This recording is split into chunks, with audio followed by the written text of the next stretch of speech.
the psychology of thinking, the trinity of intellect, conscience, and its alleged separate subject matter.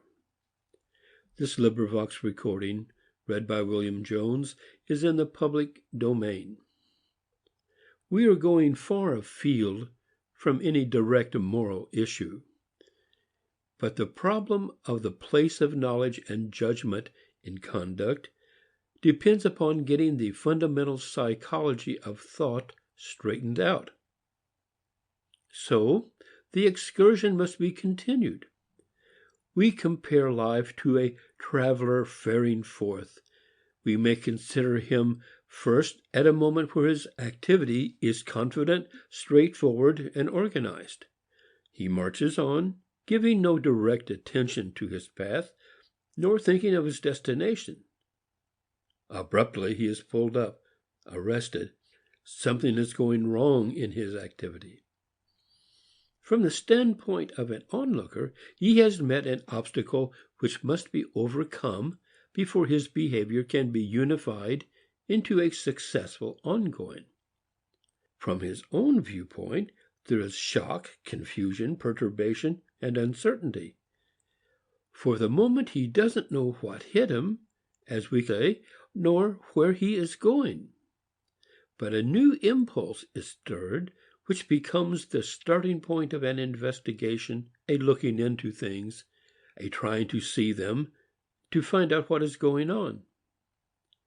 Habits which are interfered with begin to get a new direction as they cluster about the impulse to look and see. The blocked habits of locomotion give him a sense of where he was going, of what he had set out to do, and of the ground already traversed.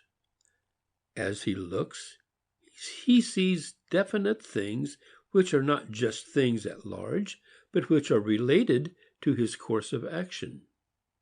The momentum of the activity entered upon persists as a sense of direction, of aim. It is an anticipatory project.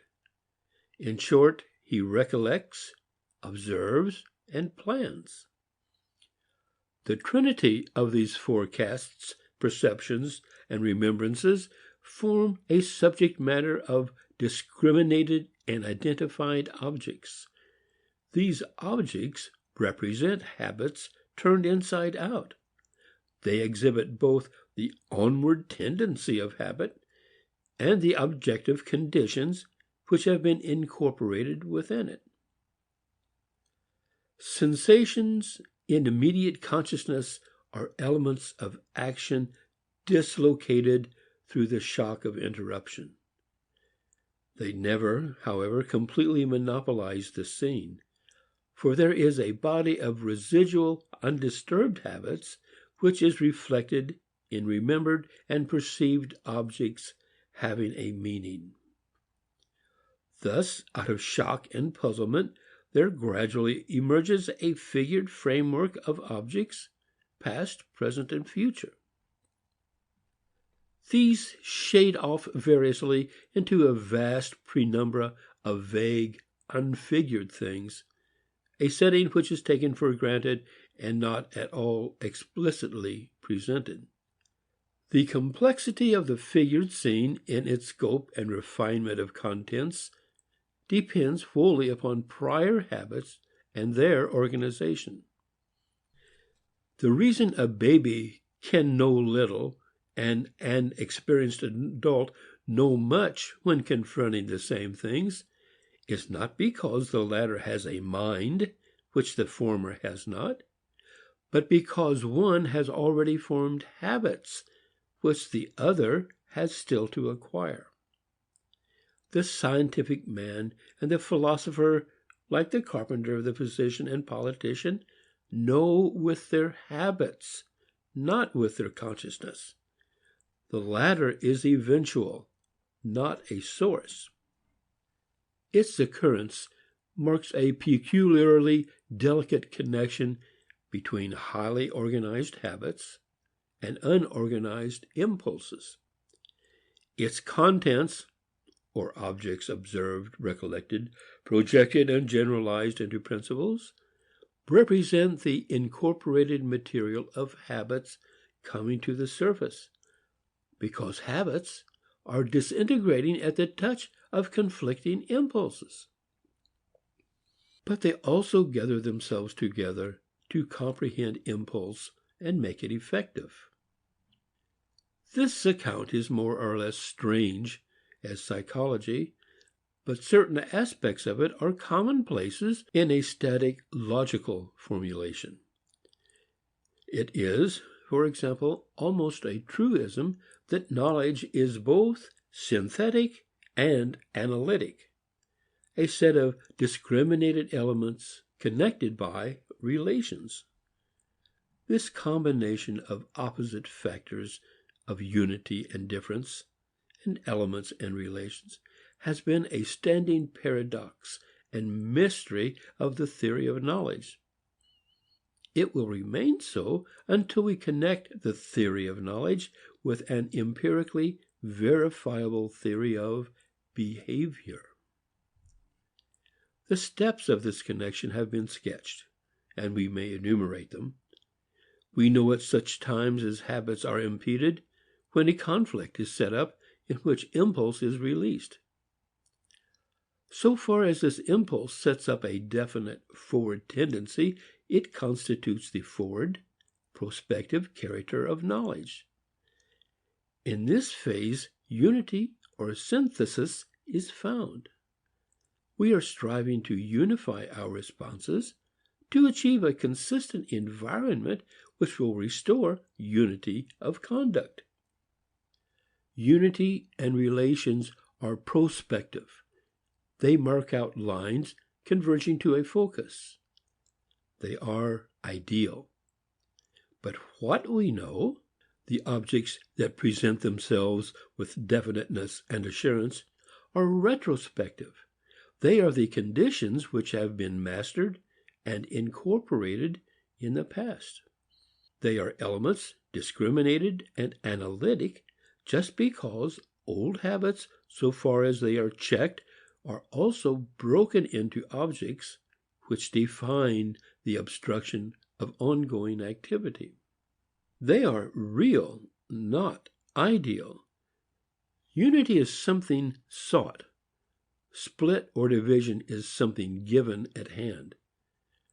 Were we to carry the same psychology into detail, we should come upon the explanation of perceived particulars and conceived universals, of the relation of discovery and proof, induction and deduction, the discrete and the continuous. Anything approaching an adequate discussion is too technical to be here in place. But the main point, however technical and abstract it may be in statement, is of far-reaching importance for everything concerned with moral beliefs, conscience, and judgments of right and wrong. The most general, if vaguest issue, concerns the nature of the organ of moral knowledge.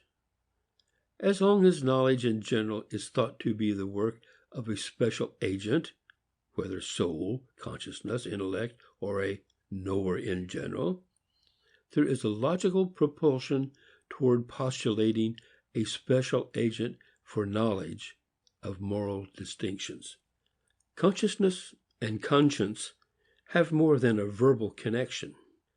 If the former is something in itself, a seat or power which antecedes intellectual functions, why should not the latter be also a unique faculty with its own separate jurisdiction? If reason in general is independent of empirically verifiable realities of human nature, such as instincts and organized habits, then why should there not also exist a moral or practical reason independent of natural operations? On the other hand, if it is recognized that knowing is carried on through the medium of natural factors, the assumption of special agencies for moral knowing becomes outlawed and incredible. Now, the matter of the existence or non-existence of such special agencies is no technically remote matter. The belief in a separate organ involves belief in a separate and independent subject matter.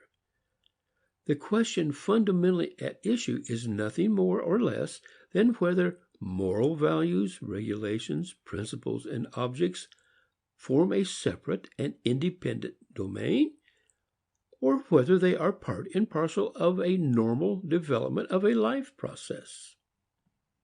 These considerations explain why the denial of a separate organ of knowledge, of a separate intellect or impulse toward knowing, is not the willful Philistinism it is sometimes alleged to be.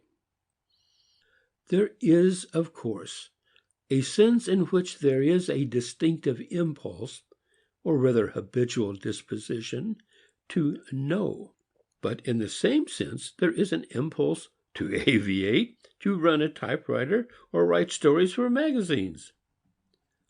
Some activities result in knowledge, others result in these other things. The result may be so important as to induce distinctive attention to the activities in order to foster them.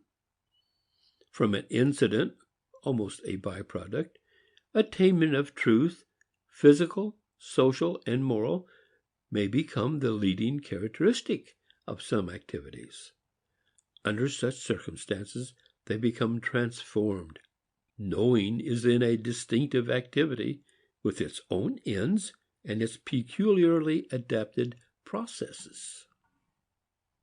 All this is a matter of course. Having hit upon knowledge accidentally, as it were, and the product being liked and its importance noted, knowledge getting becomes, on occasion, a definite occupation. And education confirms the disposition, as it may confirm that of a musician or carpenter or tennis player.